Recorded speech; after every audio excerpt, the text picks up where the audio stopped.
Can I just say one thing? I hate the ocean, I hate the ocean, I hate the ocean, I hate the ocean, I hate the ocean, I hate the ocean, I hate the ocean, and I love this movie! The Meg. It's basically a classic sci-fi channel schlockfest, but unlike those cheesy popcorn flicks, this cheesy popcorn flick ramps it up to about a 10. I mean, basically, it's Jurassic Park, Moby Dick, Jaws, Deep Blue Sea,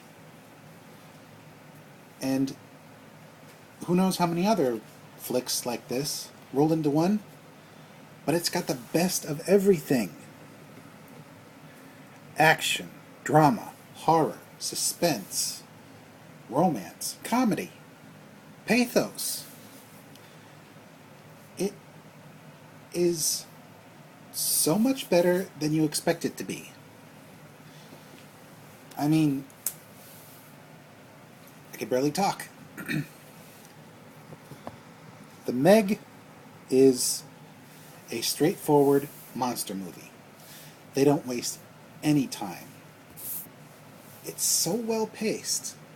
Some would argue a little quick in areas, but it's never boring because it never has time to be boring. And that's what's so good about it. I was never checking my phone, I was never yawning, and it told a coherent story. Now for the cast. Jason Statham was awesome.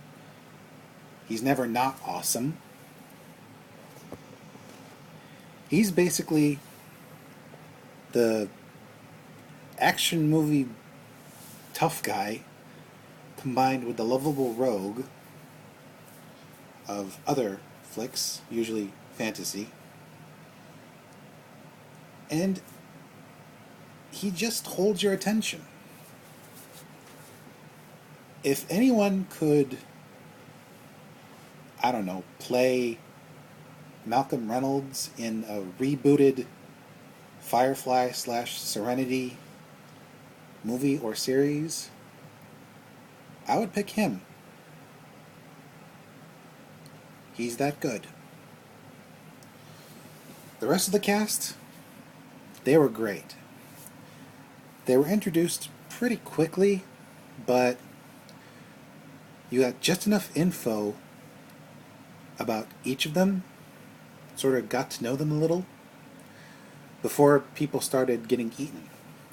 So when they did get eaten, you actually felt bad.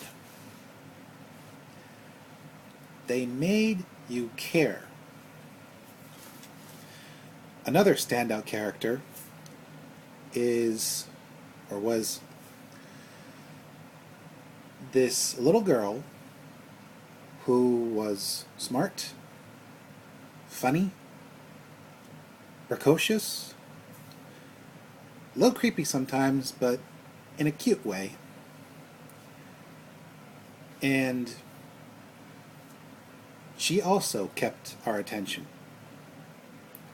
Because, honestly, I kind of wanted the movie to be mostly about Statham and the little girl, because they had this superhero sidekick vibe to them. They were really good together and separately, and I really hope the little actress who played the little girl stays in Hollywood because she could go far.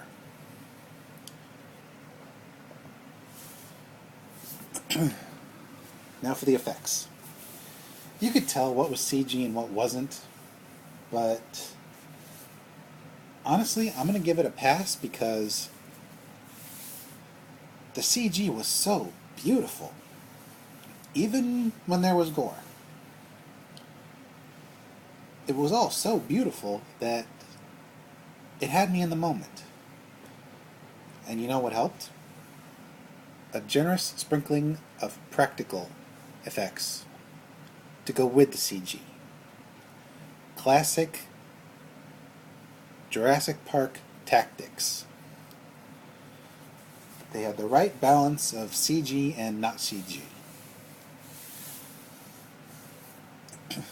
Especially with the creature itself.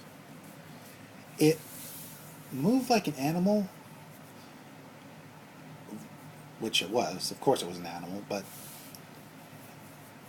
it was filmed like a monster.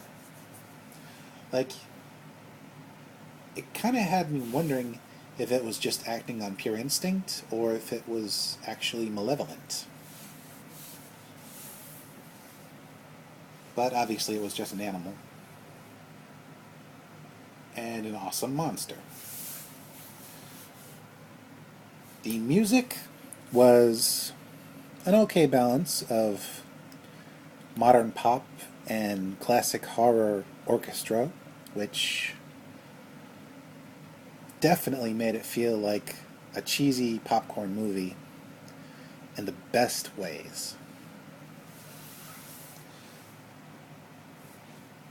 Honestly, I can say that The Meg, despite being something that you would see on the Sci-Fi Channel,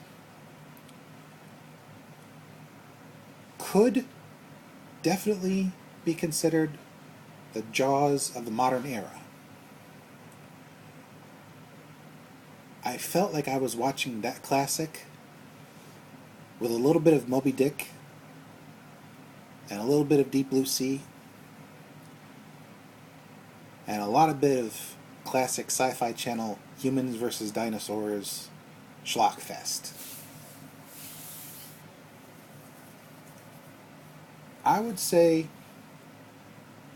as long as you don't, what's the word, overanalyze or expect too much, The Meg is a decent film. Honestly, all these little things that were a part of it were really what clinched it for me. It reminded me why I like movies like this and why I hate the ocean, I hate the ocean, I hate the ocean, I hate the ocean.